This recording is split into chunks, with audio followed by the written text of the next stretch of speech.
Hi, my name is Jim Muckle. I'd like to talk with you about brains, business, and your bottom line. In particular, why people buy from you or not, and what you can do about it. Just before we start, I'd like to point out that while we use this terminology often in commercial situations where we have a product for sale or a good or a service, this same approach applies to pretty much everything that we do. We are always selling in some way. We are promoting a perspective. We're making an argument that we should do it this way as opposed to that way. We might be a teacher in a classroom encouraging our students to learn. We might be a student in the classroom supporting our own learning. We might be working with colleagues in a work environment. We might be leading a team. All kinds of situations where we are always, pretty much always, selling something in some way. So with that in mind, it's useful to keep in mind that our brains are always tied up doing something. Brain could be relaxing, our brain could be focused on producing a result in our work environment, could be involved in a sports related activity, could be being creative or innovative in some way. We could have an emergency that we have to deal with. So what is the point here? The basic rule for how we make decisions is that all of our decisions are matters of emotion. It might be that after the fact someone says, well, here's the logic of why we made that decision. Doesn't matter. All of that is after the fact. All decisions at the time that they're made are matters of emotion. In addition, to get to the decision to buy or not, our brain moves through a predictable sequence. So the brains of those people that we're attempting to quote unquote sell our good or our service or our idea or perspective, whatever it is, move through a predictable sequence. The only difference is that sometimes we go through that sequence quickly, sometimes it's a little more slowly. So if we put the basic pieces together here, then we're talking about our decision is driven by what we're paying attention to, which in turn is driven by our emotions. So what does that mean? That means that if we take an action or we decide to take no action, and in this case that's to buy or to not buy, and again as I said, could be to buy into, to agree, or not to buy into, or not to agree to something, then that decision is driven by what we're paying attention to. And if you consider the example where in a classroom the students are always paying attention, the question is, are they paying attention to the teacher? So the question in our situation here about brains, business, and the bottom line and why people buy or not buying from you is, what are they paying attention to? So to find the answer to that question, we need to understand that paying attention is driven by our emotions. So let's look at the emotional side of what's going on here. And I suggest that there are two particular aspects that are really, really important. So the first is, do we have a relationship with the person who is offering us either something for sale or trying to convince us of their perspective or lead us as a team leader, that sort of thing?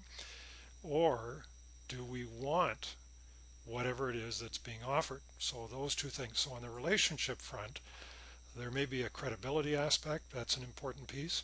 So do we believe that we're going to get good quality? Do we believe when we go into the grocery store that they're going to continue to provide us with good quality fruit and vegetables and so on? Does a particular person have credibility in the area that they're working in? Is someone an authority? So if you go to a particular store, are you going to have salespeople who are authorities and able to advise you to be very helpful with what you're buying? It might be electronics, or it might be groceries, or it might be a new car, or whatever it is. A really important aspect of what's going on is whether or not there is trust. And trust needs to be built over a period of time. So we'll come back to that in a minute.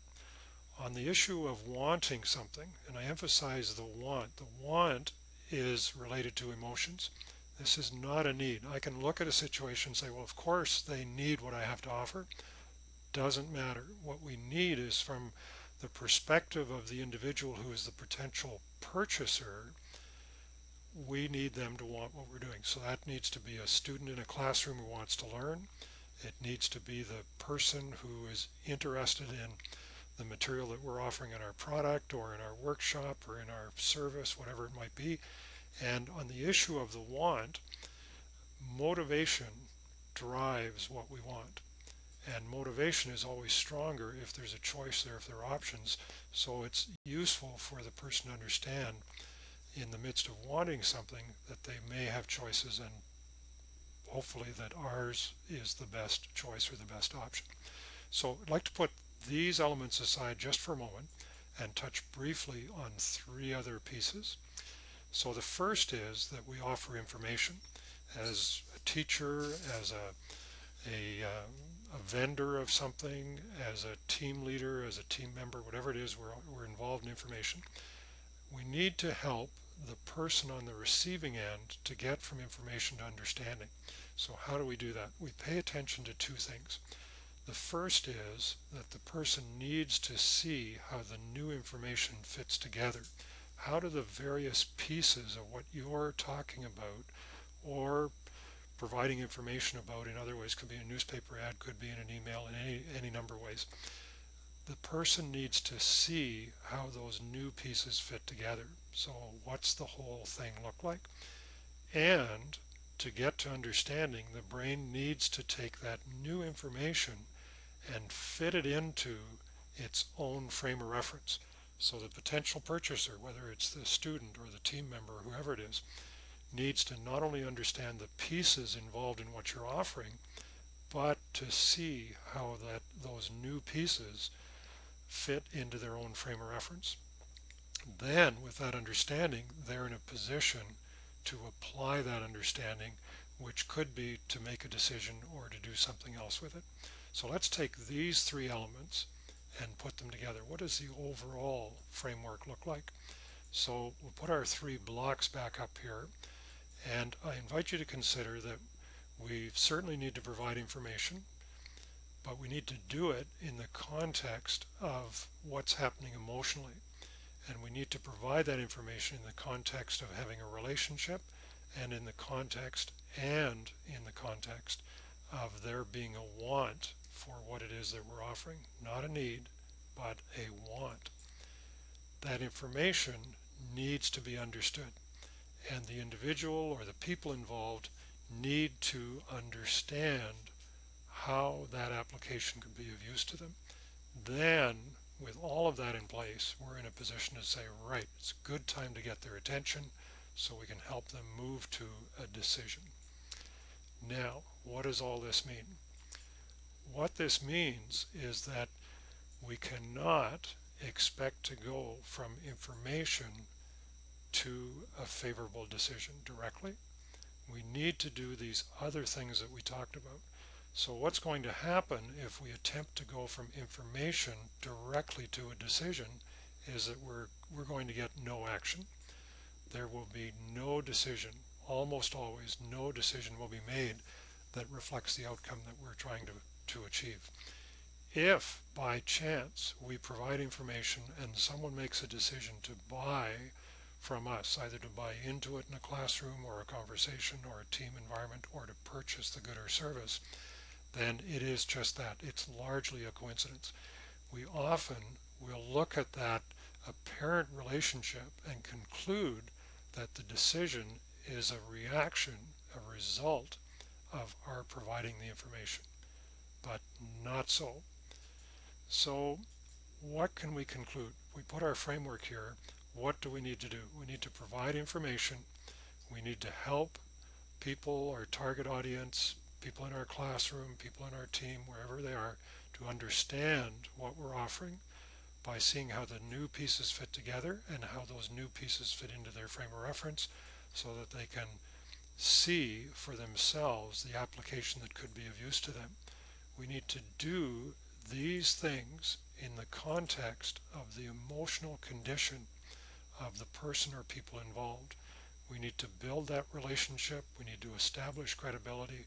We need to be an authority in what we're doing. And most of all, we need to build and have built trust. And even having done all that, we need to be in the context of the person or people wanting what it is that we're offering. And motivation is always stronger when you can offer a choice or options. So with all of those pieces taken into account, then we're in a position to capture attention, keeping in mind that we're always paying attention and that we need to be concerned about what it is that people are paying attention to. Then recognizing that we pay attention based on our emotions, based on these elements, then, and really only then, are we in a position to move to the decision, to help someone to take action and to have that action be as much as possible to buy or to support or to accept what it is that we're offering. The decision might be to not buy or to not buy into what we're offering, but at least that will be a much more informed decision, which leaves the door open to come back later. So that is the thumbnail sketch on brains, business, and your bottom line, particularly why people buy from you or not and what you can do about it, keeping in mind that we are selling in almost every interaction that we're involved with. So if you're interested in learning more about what's happening in your brain and in the brain of those around you, I can offer you an option. I invite you to drop by ultimatebrainbook.com, check out the Ultimate Brain Book, and see how learning more about your brain and those important other brains around you could help put your brain in a position to do its best work for you. Thanks very much. Have a great brain day.